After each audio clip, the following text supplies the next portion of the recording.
Sinh con ra trong bao nhiêu khó nhọc, mẹ giúp con yêu thương con tha thiết, mong cho con luôn luôn ngoan hiền, giấc no say.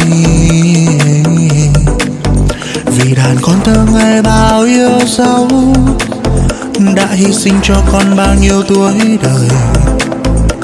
Mẹ đã bên con, mẹ đã cho con lớn lên. Ra trong bao nhiêu khó nhọc, mẹ giúp con yêu thương con tha thiết.